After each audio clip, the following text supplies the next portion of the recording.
La siguiente invitada es doctora en Medicina y Cirugía, médica sintergética, homeópata, terapia floral y maestra de Reiki Sistema Ushio.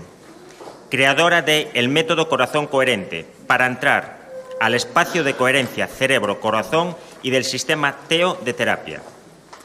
Canalizadora de los códigos diamante para la liberación de los reinos de la naturaleza. Coordinadora y fundadora del proyecto PAL, Paz, Amor, Luz. Editora del boletín de La Cuarta Morada. Investiga y desarrolla sistemas generadores de orgón orientados a favorecer el despertar de la conciencia en la materia. Con su ponencia El corazón tiene cerebro, la coherencia cardíaca, os dejo con María Arboleda.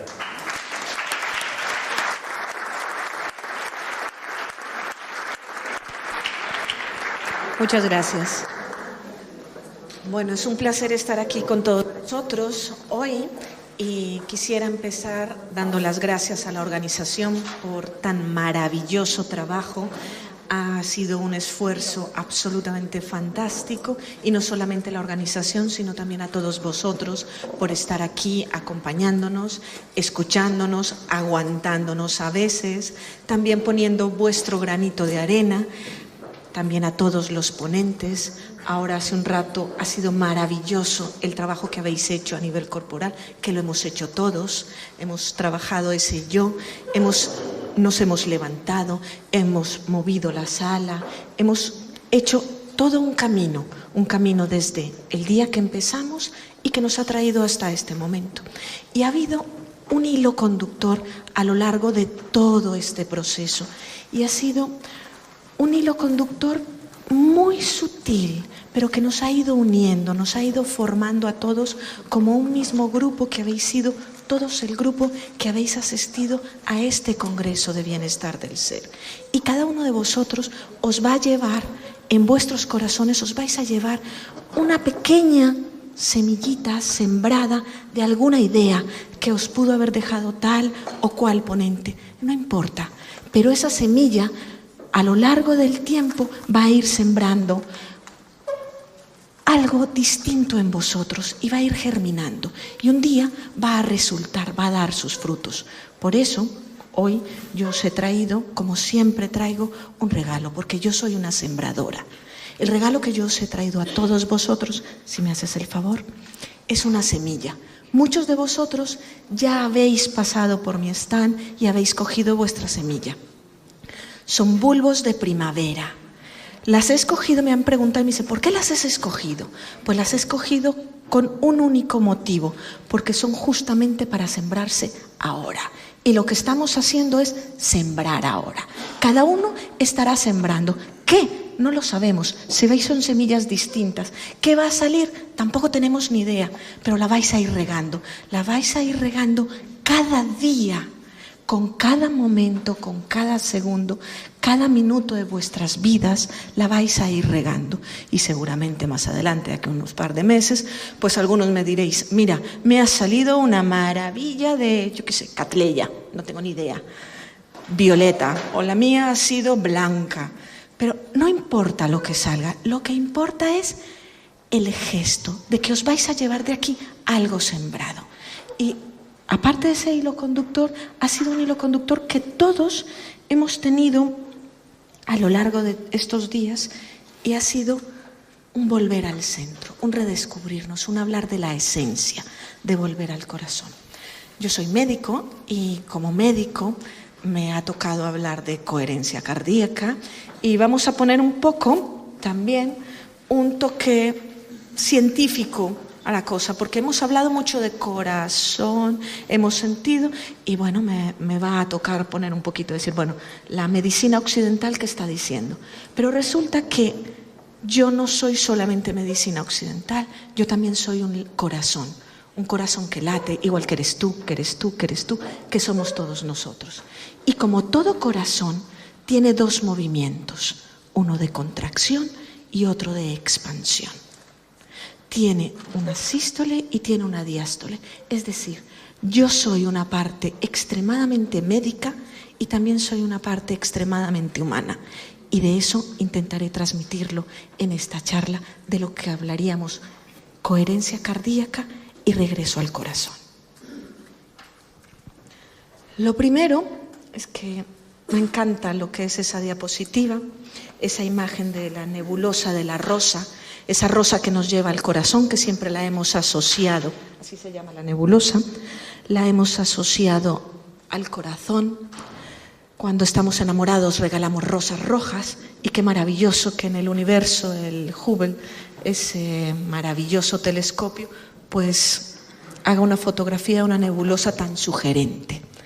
Y bueno, hemos utilizado eso para colocar ese título de El corazón tiene cerebro. El corazón tiene cerebro en un sentido literal y metafórico. O sea, vamos a entrar en esos dos aspectos. En un sentido literal, la ciencia médica hoy en día ha descubierto que efectivamente hay un sistema nervioso. Vamos a dejar eso ahí ya sentado como tal, y luego más adelante vamos a profundizar en el tema. Pero a nivel metafórico tiene cerebro en el sentido de que el cerebro siempre lo hemos asociado a una inteligencia. Es decir, el corazón tiene una inteligencia. Y de eso se trata, a día de hoy, de volver a redescubrir esa inteligencia del corazón y cómo vamos a acceder a eso que hasta el momento ha sido una gran cenicienta, ¿o no? Entonces seguimos un momento y esta es una fotografía que está hecha en un sitio muy especial aquí en Galicia, que me encanta. Me permite entrar a lo que son las sabidurías ancestrales. Si quiero hablar de corazón, no puedo dejar de lado esas sabidurías ancestrales, eso que traemos, eso que a nivel antropológico, cultural, todas las culturas, todos los seres humanos en todas las latitudes del planeta, los aborígenes han considerado que el ser, ya no diría ser humano, el ser es consciente, pensante y sintiente. Es decir, para ellos todo está vivo, todo tiene conciencia, todo siente. Pero todo es el chamán que trabaja con el árbol, todo es el jaguar, todo es el tigre, todo es la persona que tenemos al lado. Y esto me sirve de introducción para hablaros un poquito más de mí, de cómo entré yo en esta historia maravillosa del corazón coherente, del flow, del fluir con el corazón. Digo el flow porque me he acordado de un amigo muy especial, Joan Muñoz, que le he conocido hace mucho tiempo, y él, cuando eso estaba haciendo un documental acerca del corazón, y él siempre utilizaba esa frase, el flow. Para hablar del corazón era el flow. Entonces, ¿cómo fue que he entrado yo en el flow? Yo encontré, soy médico, como lo sabéis, y como buen médico, cerebro cuadrado, cuadriculado, racional, y a mí no me digan que existe nada más aparte de lo que yo mido, veo, toco. Estas otras cosas, pues no existen en aquella época. Y entonces descubrí que existía una cosa que se llamaba la neurocardiología. Corrían los años 90.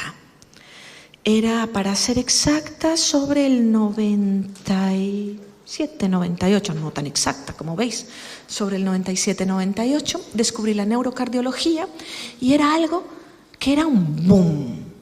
En aquella época solamente había literatura en inglés. Habían empezado a hablar de qué era el tema de la neurocardiología. En el año 91, un médico americano, el doctor Armour, logra fundar y descubrir las bases de lo que son la neurocardiología. Claro, yo he descubierto esto y fascinada. Pero ¿qué es esto? O sea, un sistema nervioso en el corazón tiene cerebro. Y en aquella época yo estaba pasando un muy mal momento personal. Estaba pasando por un momento en la vida de estos de los que te llevan a una crisis en donde renaces, te reinventas. Y resulta que en medio de esa crisis sucedió algo muy especial. Yo no podía seguir como estaba, no veía el camino, no sabía qué hacer, estaba absolutamente confusa. Todo estaba cambiando, todo se movía y todo era oscuro. Así que ese día dije, bueno, pues a ver, si todo está mal, vamos a hacer esto realidad. ¿Cómo vamos a hacer esto realidad? Vale, eso está así en mi mente. En mi mente no veo nada. En mi mente no sé por dónde tirar. Está todo patas arriba. Mis emociones no hay por dónde cogerlas. No hago más que llorar y todo el mundo que había creado se ha venido abajo. Así que dije, pues lo voy a hacer realidad. ¿Cómo lo hago realidad? No veo. Vale, tengo dos opciones. O me quedo ciega o busco una manera de no ver. Vale, pues ciega no me voy a quedar, lo primero que me dije. Entonces dije, pues vale, voy a recrear en el exterior lo que pueda la situación interna que tengo desde un punto de vista metafórico. ¿Y qué hice? Pues sencillo. Cogí, me encerré. Hoy si me hubieran visto, afortunadamente es un cuando hacéis esto, hacedlo en fin de semana, si es que lo vais a hacer, y que no haya nadie alrededor, porque si no os ingresan. O sea, está clarísimo. O sea, para hacer una locura de estas, tenéis que hacerlo. Así que cogí, mi hija, que era una bebé, se había ido con su padre. Yo estaba en casa de mis padres habían marchado de fin de semana, con lo cual era el momento ideal. Estaba sola, fin de semana, pues esta es la mía. ¿Qué necesitaba yo? Lo primero que hice fue, ¿qué necesito? Para mí vino claro, lo que necesitaba era ver.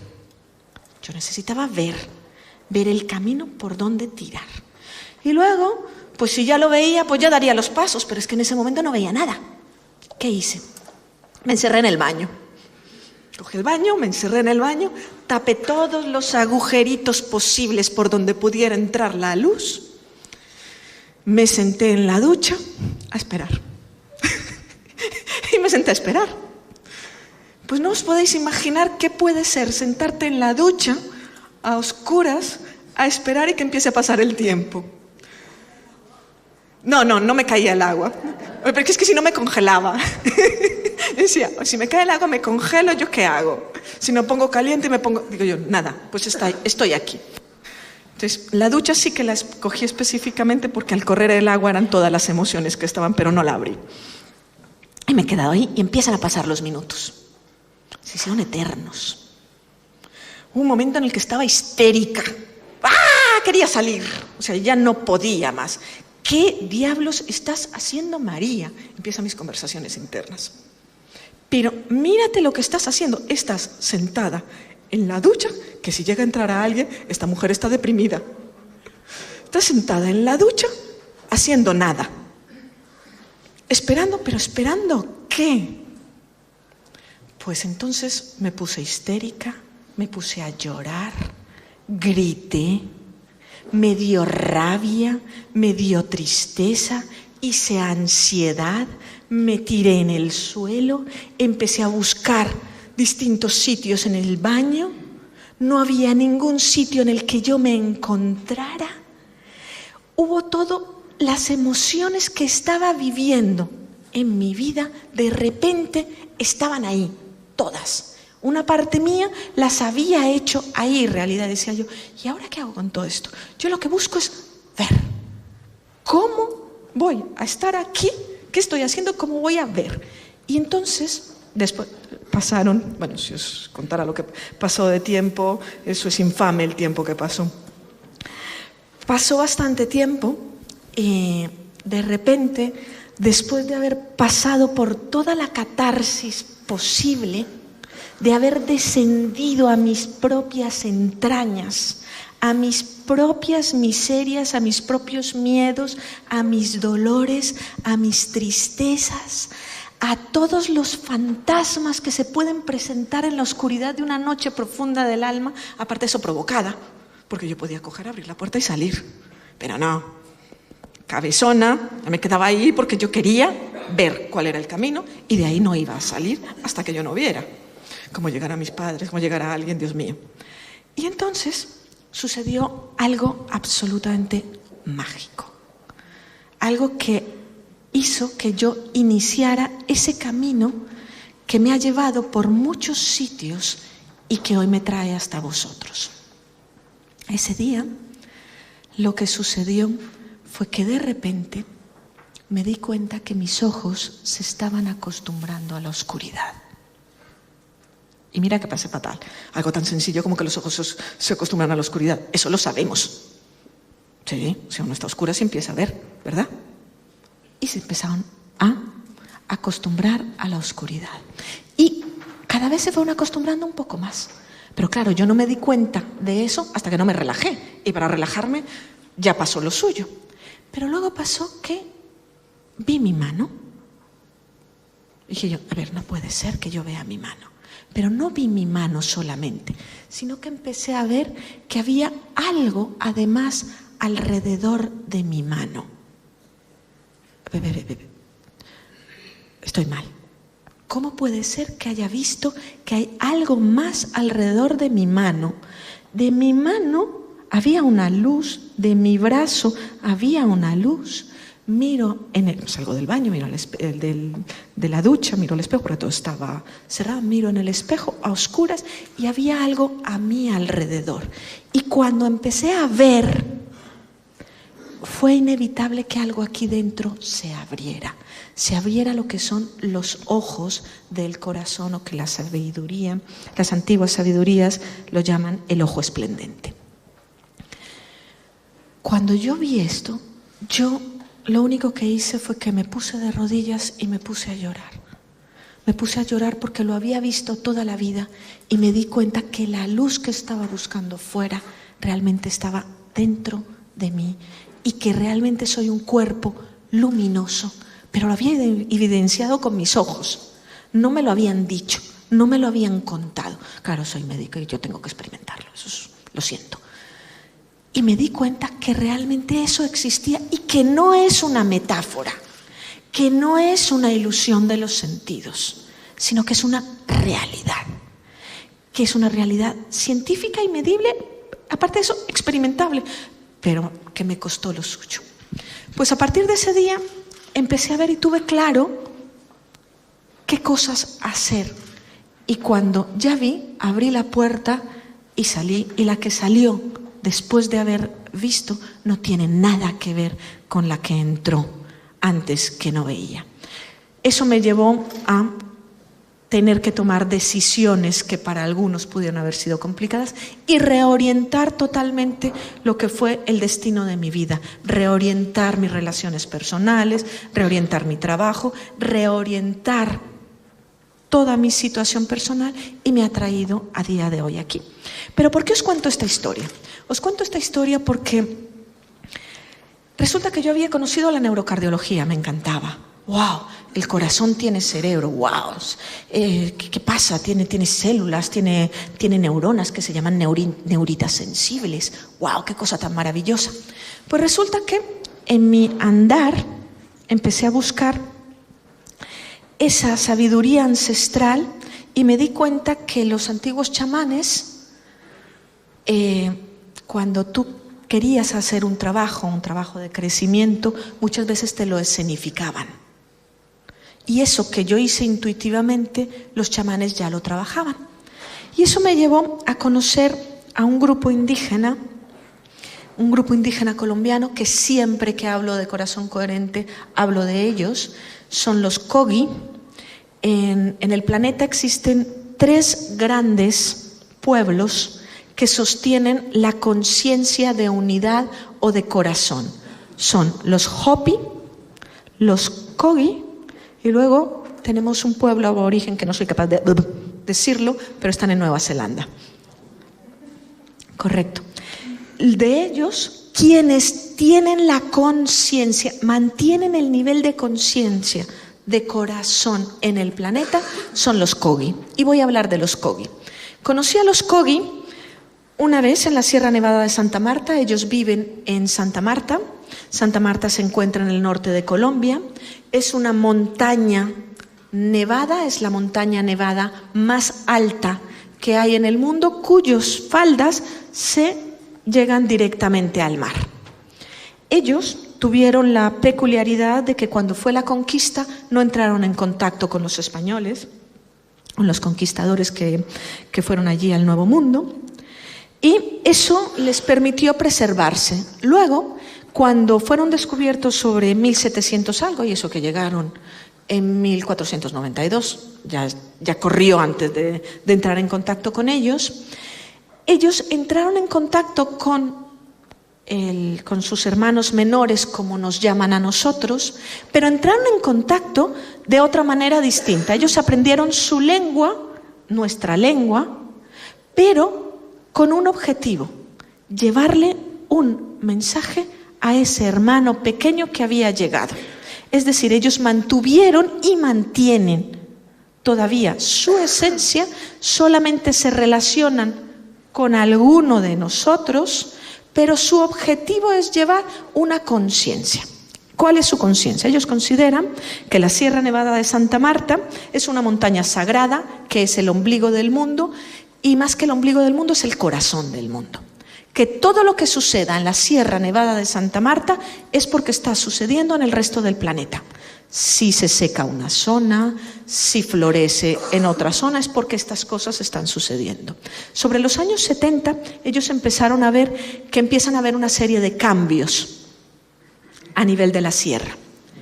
Y eso los llevó a salir de donde estaban. Los mamos son los líderes político-espirituales de ellos, y empezaron a hablar al mundo, al hermano pequeño, y a decirle: hermano pequeño, despierta, que estás acabando con este mundo.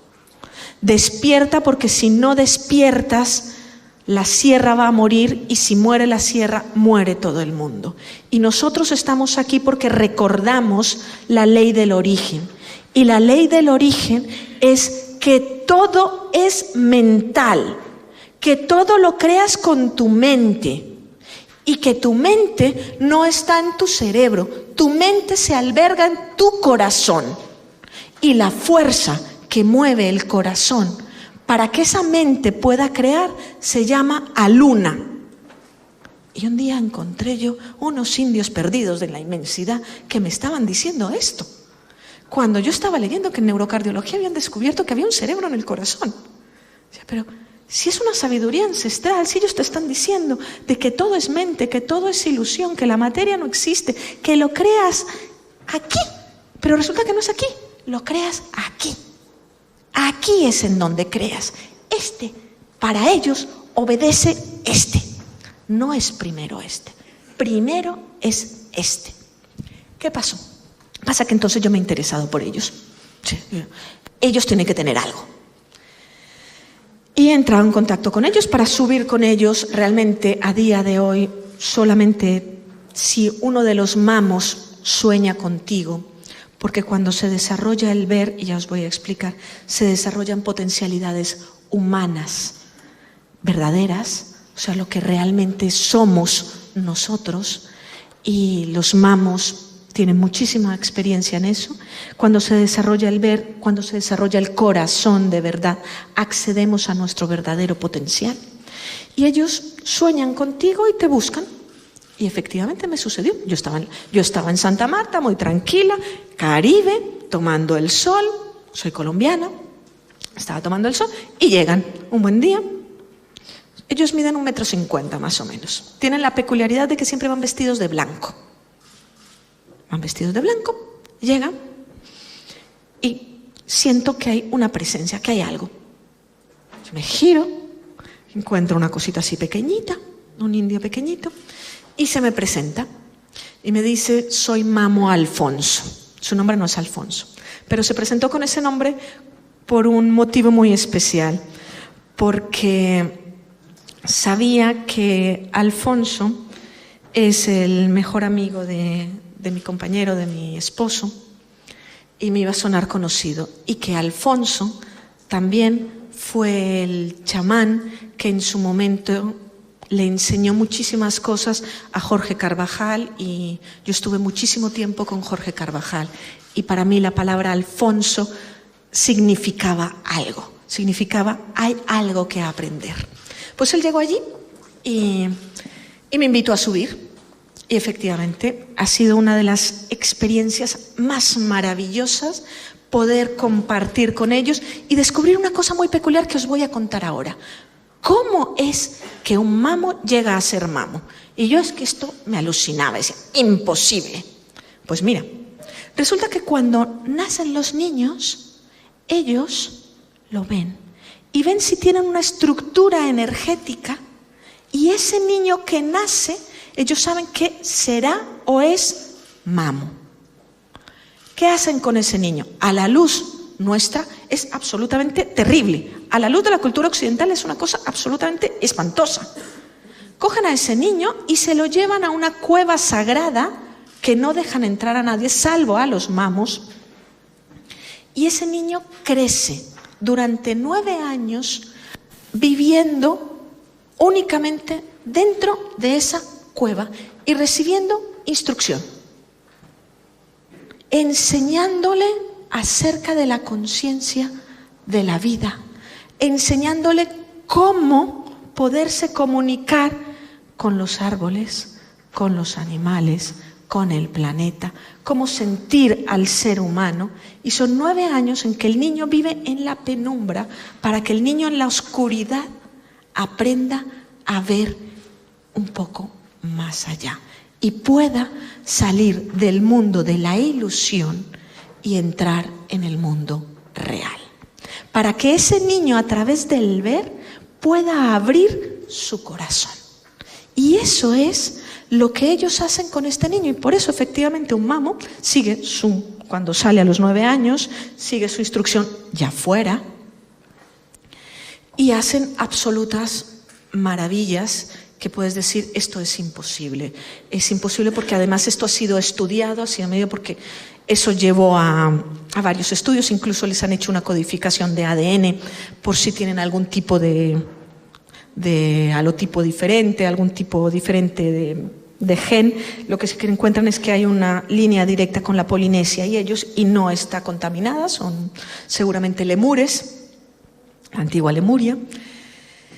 ¿Y qué encontramos? Son los hermanos mayores y encuentran de que ellos realmente es normal entre el mamo cosas como la telepatía, como el hablar con los animales, como el ver, como todo lo que son cosas paranormales, llamaríamos, ¿no?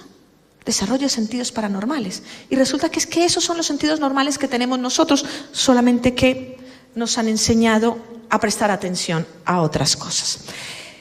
Entonces, mi contacto con ellos me llegó a decir, hay algo en el corazón. Y esto que os voy a decir ahora es la primera vez en que lo voy a verbalizar en público. Hace 15 años empecé a dar mis conferencias acerca de corazón coherente, y cuando hablábamos de corazón coherente, me miraban como si hablara chino. Hace 15 años decir que el corazón se sentía, se pensaba y no sé qué cosas, estaba hablando chino, esta mujer está loca, perdida. Ha sido maravilloso como a día de hoy ya se puede hablar, ya metes en Google coherencia cardíaca y te salen un montón de cosas. Y yo, wow, es fantástico. En aquella época, cuando fue a la par en mi vida el tema de los COGI, con el tema de la neurocardiología, hemos descubierto que el corazón es tu aliado. Y entonces hemos descubierto con la neurocardiología que desde hacía muchísimo tiempo, y os estoy hablando de los años 50, imagínate tú, esto es la prehistoria, los años 50, ¡wow! Empezaron a hacerse estudios. Es la época de la Guerra Fría, me encanta. Empezaron a hacerse una serie de estudios. El principal de los estudios, unos científicos que estudiaron una psicología y lo que sería comportamiento, y son el doctor John y Beatrice Lacey. Ellos empezaron a estudiar qué era lo que pasaba y encuentran que cuando hay emociones, pues hay cambios en la presión arterial, en el pulso, hay toda una serie de cambios. Y ellos empiezan a darse cuenta de que hay unas vías que comunican el cerebro con el corazón. Vale, pues sí, está el nervio vago, eso estaba ya conocido, pero resulta que según las emociones que se sentían, se podría predeterminar más o menos cómo era el incremento o el descenso o la variación de la frecuencia cardíaca y esto. Con lo cual ellos empiezan a decir, pues el corazón tiene que ver con las emociones. Vale, pues entonces dicen, vale, pues sí. Pero luego empiezan a ver todavía más y ellos llegan a darse cuenta de algo, y es que hay mayor comunicación entre el corazón y el cerebro que entre la que hay cerebro a corazón. ¿Cómo así? A ver, se supone que es el cerebro el que manda. Es decir, el cerebro le está diciendo, señor corazón, yo me siento triste, por favor lata de esta manera. Señor corazón, tengo miedo, por favor póngase taquicárdico. Lo natural sería que hubiera más comunicación vía cerebro hacia corazón que al contrario, corazón hacia cerebro. Entonces ellos llegan hasta ahí, ellos no pueden avanzar más, ellos no encuentran un motivo y eso se queda como un gran interrogante.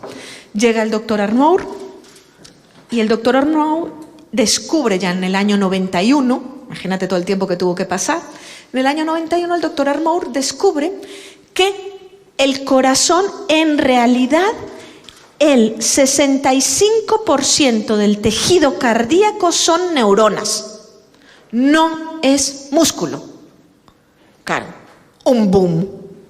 ¿Cómo es posible si toda la vida hemos dicho que el corazón es un músculo y bombea bum, bum, bum, bum, bum, bum? Ahora me digas que el 65% son neuronas. Sí, pues sí, resulta que son neuronas. Pero además este buen hombre, que para mí es que me le arrodillo y le beso los pies, descubre que esas neuronas secretan las mismas sustancias que secreta el cerebro. No puede ser. Secreta dopamina, la hormona de la alegría. El corazón secreta dopamina y todavía más, en mayor cantidad que la que secreta el cerebro. Ya esto era increíble. Dopamina. Seguimos. Secreta además, él descubrió que secretaba una hormona que se llama péptido auricular natriurético. Esa es una hormona que hace una cosa maravillosa. Se va a los riñones y les dice, señores riñones, ustedes por favor secreten más o menor cantidad de agua. Y entonces el corazón es el que regula la tensión arterial, no son los riñones. Entonces la medicina, cuando somos hipertensos y nos dan cosas para hacer pipí, pues no, resulta que además nos tendrían que decir que trabajáramos el músculo del corazón para poder que manejáramos mejor esa hormona. ¿Qué resulta? No solamente hace eso, está controlando los líquidos de la sangre, está controlando los riñones, secreta esa hormona que nos da la felicidad. Cuando nos enamoramos, estamos secretando dopamina. ¡Qué cosa tan maravillosa! Cuando estamos deprimidos es porque la tenemos por los suelos y después la serotonina. Y resulta que la mayor cantidad no está en el cerebro, sino que está en el corazón, señores. ¡Qué cosa tan maravillosa nos han dicho en los años 90! Y todavía más. Siguen las investigaciones un poquito más adelante y todo esto se desarrolla en la década de los 90, que es una maravilla. Encuentran que ese corazón secreta otra hormona maravillosa que se llama oxitocina. Y la oxitocina es la hormona del amor.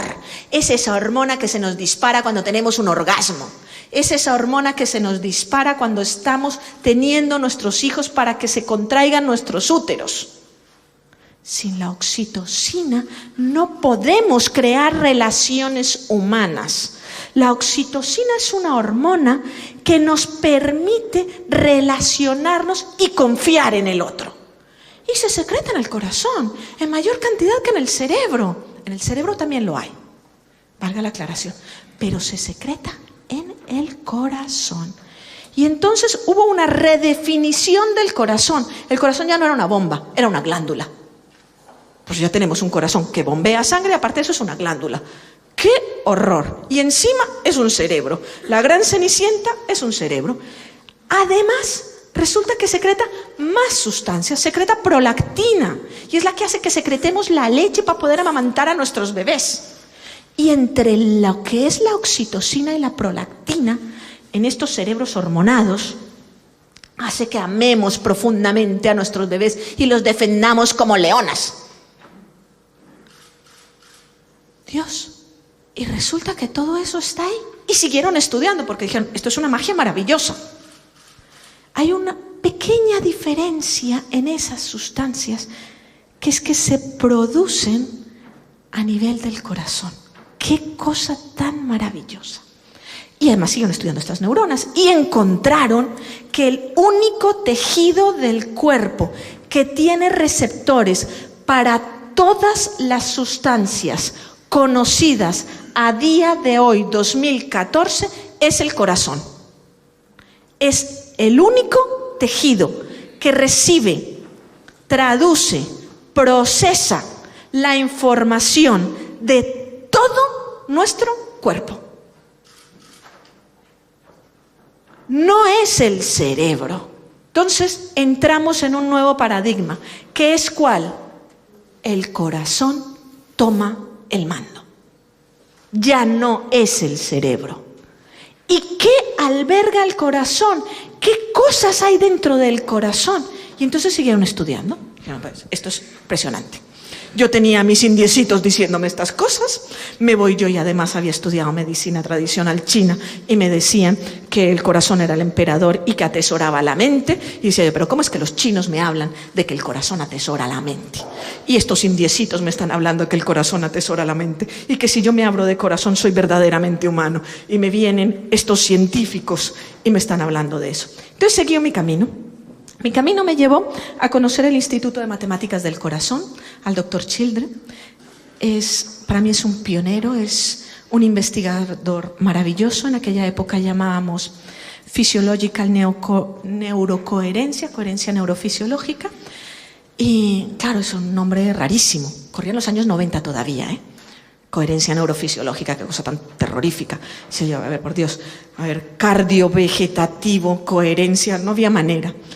Hubo mucho tiempo donde se habló como coherencia psicofisiológica, lo que tenía que ver con esas emisiones del corazón. Y el doctor Children estuvo estudiando esa tal coherencia. ¿Y a qué llamó coherencia? Él encontró que el corazón, los latidos del corazón, él observó algo que ya sabíamos. Dentro de todas las cosas, yo tengo estudios en ginecología. Y los que hemos trabajado con bebés y hemos puesto, no sé, las mamás que les han puesto alguna vez las correas para que nazcan el bebé y se oye el latido cardíaco, lo que en medicina observamos es el latido cardíaco. Observamos la variabilidad del latido cardíaco. Quiere decir que mi corazón no late rítmicamente 80 latidos por minuto cada minuto, no. Este minuto son 80, el siguiente son 79, el siguiente son 81, el anterior son 79 y medio. Eso es una variabilidad. O sea, no es como un metrónomo, los que utilizan música que es clac, clac, clac, clac. No. El corazón tiene pequeñas variaciones, tiene un ritmo propio y todos los corazones son diferentes. Y entonces él empezó a observar y dice, ¿qué pasa? ¿Cómo es que hay estos ritmos diferentes? Pues entonces dijo, algo pasa. La variabilidad cardíaca tiene que ver con algo. ¿Y qué pasa? Pasa que una persona, justamente antes de morir, cuando se acerca su momento de muerte, la variabilidad se disminuye. Dios, a ver qué está pasando. Deja de tener esos cambios. Vale, muy bien. Y ha observado otra cosa fantástica todavía. Ha observado que si tú has tenido un infarto, tu variabilidad ha disminuido. ¿Y no habéis observado que las personas que han tenido un infarto, su mundo se llena de miedo? Y se llena de miedo porque su corazón late con una variabilidad distinta, porque el canto de su corazón ha cambiado. Y hay un trabajo maravilloso de un electrofisiólogo. El electrofisiólogo es el que coloca los marcapasos y estudia todas estas cosas. Está en Medellín. Es un doctor absolutamente maravilloso, pero él coloca los marcapasos, que a día de hoy los marcapasos, gracias a Dios, se acostumbran y no son fijos como antes, pero este hombre los sintoniza a la frecuencia o al canto que podría tener que ver más con la alegría, y está haciendo estudios para ver esas emociones que tienen que ver. Y estamos encontrando, yo recuerdo que presenté, uno de sus pacientes era un tío mío, claro, lógicamente, mi tío mayor, digo yo, a ver, ¿qué pasa? Y me dice, soy feliz. Y a mí, que una persona mayor con un marcapaso después de un infarto, me digo, soy feliz, mi vida es radiante, es que salgo a caminar, es que la vida es fantástica. Cuando lo normal es que estoy asustada porque tengo que comer así, tengo que caminar 20 minutos al día, no vaya a ser que me vuelva a dar, no vaya a ser que me asusten, no vaya a ser 25.000 cosas. Es lo habitual de un paciente coronario, de un paciente que ha tenido problemas cardíacos. Y de repente este hombre, y estamos viendo que la inmensa cantidad de personas que les pones un marcapaso con un canto alegre, se tornan alegres y su vida se tornan alegres y pueden volver a ser creativos. ¡Ah!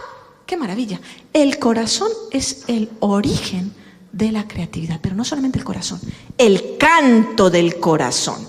Porque él empieza a descubrir que esa variabilidad en la frecuencia produce unos patrones, un ritmo. Ahora hablábamos de que igual si tocábamos unas teclas del piano se producía. Pues resulta que los hemos estudiado y efectivamente sí hay patrones. Como las ballenas cantan, nuestro corazón canta. Las ballenas componen música y el sonido del canto de las ballenas se puede medir hasta en el Everest. Y tienen patrones que hablan, que dialogan. Pues nuestro corazón hace exactamente lo mismo. Y eso es una maravilla. Y hay 6 patrones que están medidos, estudiados. Y eso es común a todos, que corresponden a 6 emociones. Miedo, tristeza, ira, gratitud, alegría y cariño. Y con esas 6 palabras emocionales, el corazón baña todo nuestro cuerpo y está informando constantemente a todas nuestras células una mezcla entre miedo y no sé qué, y entonces hace una ensaladita lo más fantástica. Y a veces es ensalada con frutos secos, a veces es una ensalada con berros, a veces es una ensalada distinta y va coordinando todos nuestros estados. Pero resulta que además hemos descubierto cosas todavía maravillosas. Es que el corazón genera el más poderoso y extenso campo del cuerpo. Esto me llevó, aparte de haber entrado en contacto con el Instituto de Matemáticas del Corazón, con ellos empezamos a estudiar lo que fue el campo, empezamos a estudiar varias cosas y ese campo que genera el cuerpo, el corazón, es un campo electromagnético. Claro, gracias a eso pues nos hacen un electrocardiograma, porque produce electricidad. Si no, el aparato no lo puede sentir. Lógico. Para mí no era obvio. Y entonces, ese campo que es tan poderoso se descubrió que es muchísimo mayor que el del cerebro. Es unas 60 veces mayor en amplitud que el del cerebro y 5.000 veces mayor.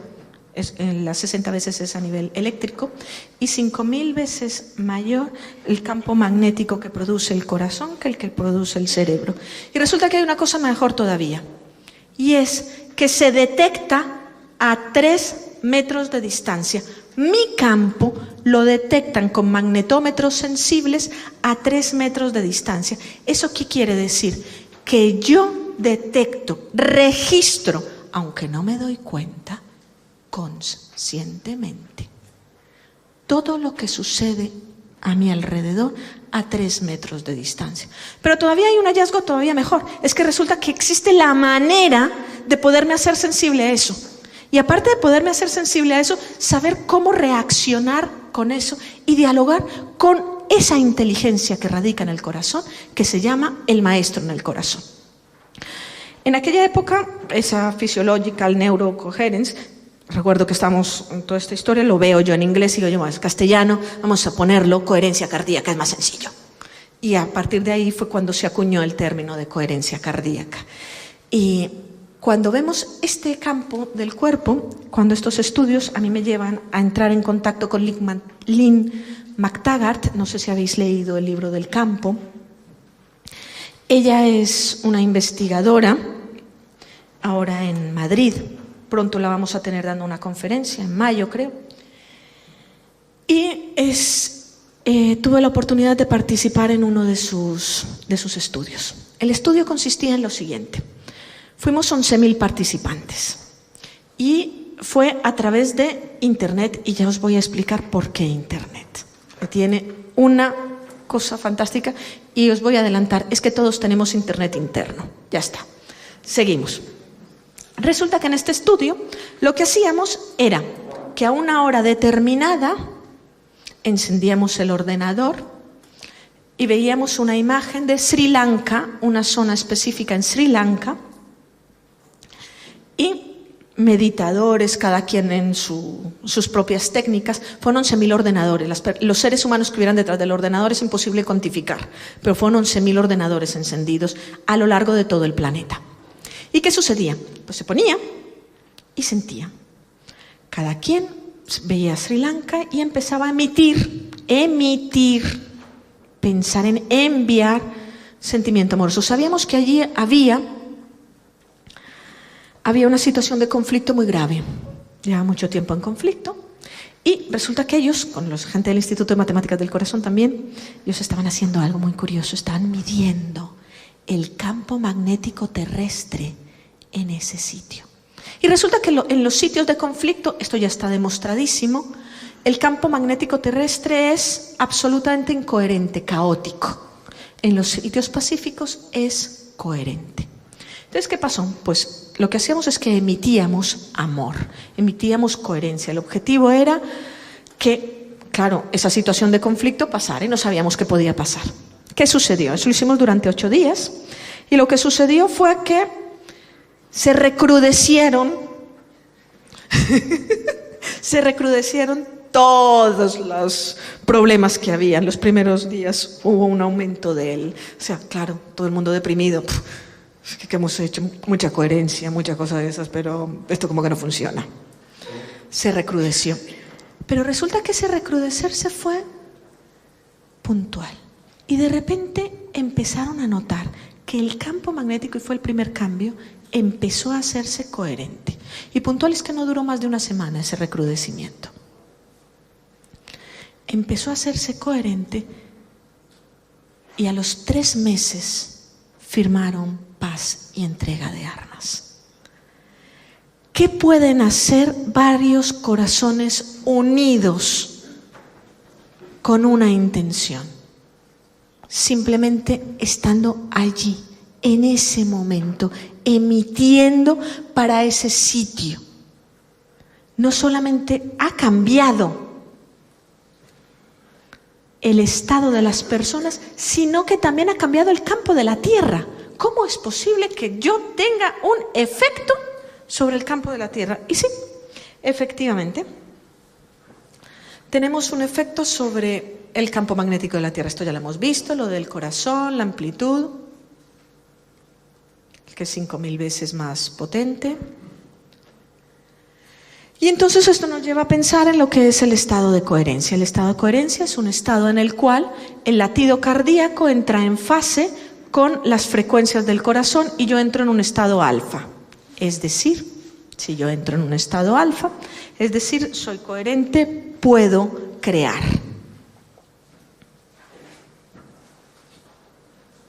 Lo que hemos dicho, nuestro cerebro y nuestro corazón van en una frecuencia armónica y sincronizada y eso nos produce unos efectos físicos. Los efectos físicos que esto nos produce, se nos reduce el ruido interno y sabemos que el camino para entrar ahí es el ver. Se disminuye el estrés porque se disminuye el cortisol. Se incrementan nuestras capacidades cognitivas porque ¿sabéis qué habéis encontrado? Si entran en fase, el cerebro se activa. Si tú no entras en fase, la parte prefrontal de nuestro cerebro se inactiva, es decir, somos irracionales. Cuando estamos cabreados, ¿cuán irracionables somos? No podemos pensar, pero con un sentimiento amoroso es distinto. Tenemos mayor capacidad de adaptación, eso se llama resiliencia. Tenemos un sueño más reparador. Se normaliza la tensión arterial, entonces qué fantástico, ya podemos dejar de tomar pastillas. Se mejora el funcionamiento del riñón, personas con insuficiencia renal mejoran.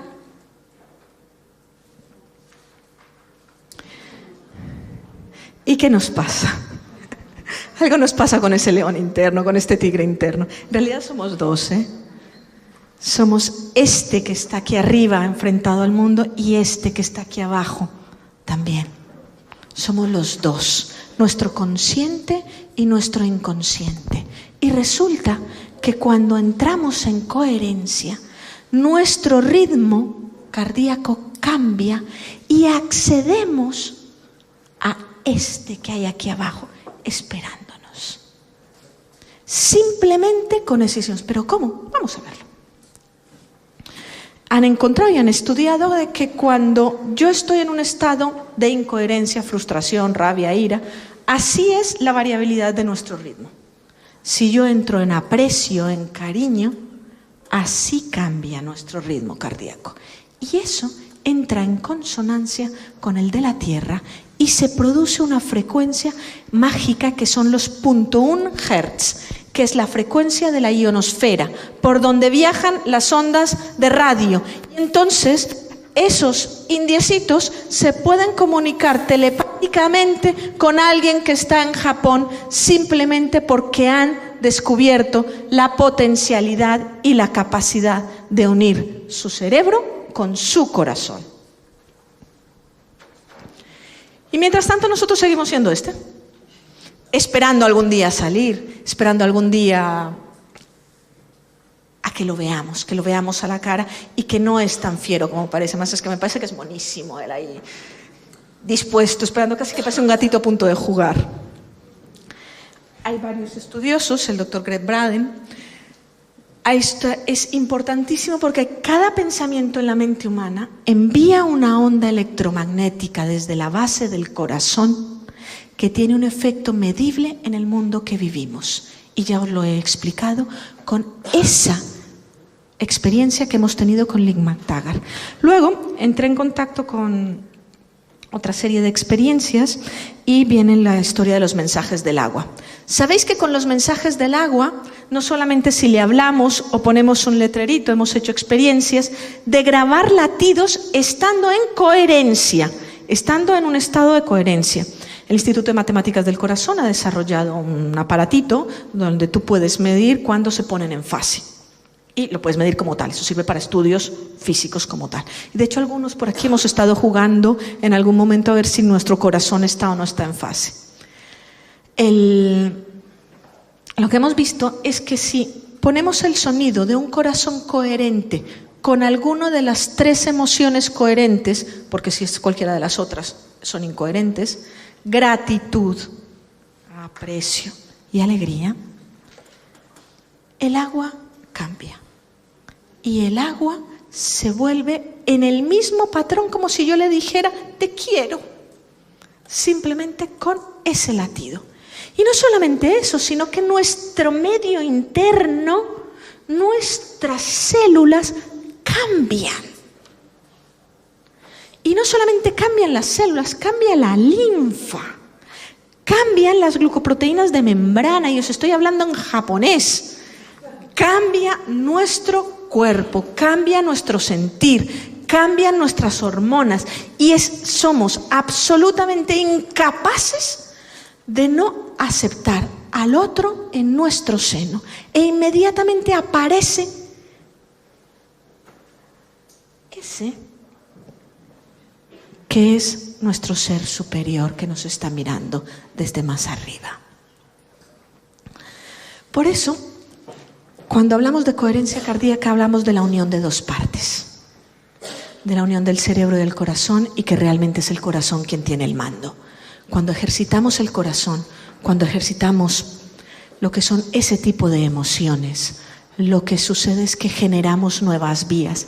Y eso lo hemos descubierto, hay nuevas vías, se abren, se estructuran y se mantienen. Vías que comunican el corazón y el cerebro, es decir, nuestra anatomía cambia. ¿Cómo puede cambiar? Simplemente sintiendo alegría. Porque entonces empezamos a unirnos realmente con ese maestro que lo ponemos allá, pero está aquí. Y podemos hablar con él. Y entonces, cuando podemos hablar con él, es cuando entramos en coherencia y empezamos a estudiar y a desarrollar los métodos distintos de entrar en coherencia cardíaca. Y resulta que para estudiar esos métodos es que tenemos que educar al corazón, tenemos que hacer ejercicio con el corazón. Y ahora habíamos hecho una conferencia, ayer se había hecho una de las conferencias de educar al corazón. Educar la mente sin educar el corazón no es educar. Tenemos que educar al corazón. Pero educar al corazón es poder entrar en coherencia, poder establecer esos nuevos líneas neuronales que cambian nuestro cuerpo, cambian nuestra actitud, cambian nuestras potencialidades, cambian la manera de relacionarme con el otro. Y me es imposible, cuando yo veo al otro de corazón, no sentir su dolor, su tristeza, su miedo, su alegría, y darme cuenta que es yo, que él y yo somos uno, y que siente tanto dolor como siento yo, y tiene tanto miedo como tengo yo, y tiene tantas emociones como las que tengo yo. Y si es así, no me puedo dar cuenta de que no es más que un bebé, como lo soy yo. Y no puedo sentir más que amor por ese bebé. Porque cuando vemos ese bebé, es que decimos, por Dios, ¿cómo vas por el mundo sin ver la realidad? Igual que voy yo, pero eres mi hermano. Como nos enseñan esos indios de allá de la Sierra Nevada, somos hermanos, hermanos de corazón, con una responsabilidad con nuestro prójimo y con nuestro planeta, con una potencialidad y una llave que está en nuestro corazón, y que no son elucubraciones mentales, que no son ideas de psicólogos locos, que no son ideas de alternativos, sino que la medicina tradicional los ha encontrado, los mide y existen, y están absolutamente asombrados. Por eso os voy a dejar con la última de todas las diapositivas, y a mí es que es absolutamente maravillosa, porque tenemos que volver a ser estos niños y desplegar estas alas, porque son las alas del corazón. Esas son las alas a las cuales estamos llamados, y esta es la propuesta desde la coherencia cardíaca: empezar a ver en realidad, ver lo que hay y desplegar esas alas del corazón.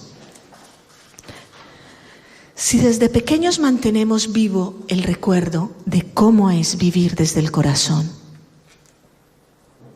por siempre mantendríamos los lazos con nuestra Madre Tierra y todos los seres.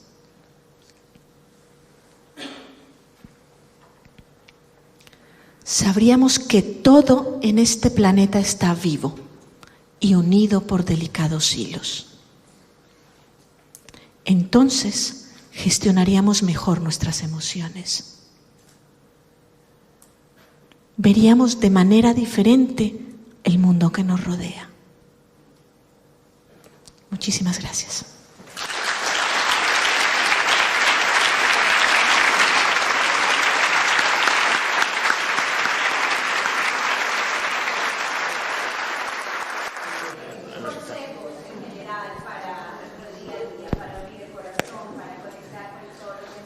Correcto. Consejos en general. En primer lugar, hay una cosa muy sencilla. Coger vuestras manos, llevarlas a vuestro corazón, calentarlo un poquito. Estas son las alas. Estas son las alas del corazón. ¿Vale? Las calentáis un poquito. Las lleváis al corazón. En el centro de nuestras manos hay un puntito que se llama el Laocoon, que es el maestro de pericardio. Abre lo que es el corazón. Entonces las calentamos, tocamos levemente con el pulgar el centro de nuestra mano y la llevamos aquí. Cuando la llevamos aquí, entonces cerramos los ojos y respiramos. Y somos conscientes y prestamos atención cómo nuestra respiración llega hasta el centro de nuestro pecho. Y simplemente nos sonreímos. Si hacemos esto cada día, vas a notar la diferencia.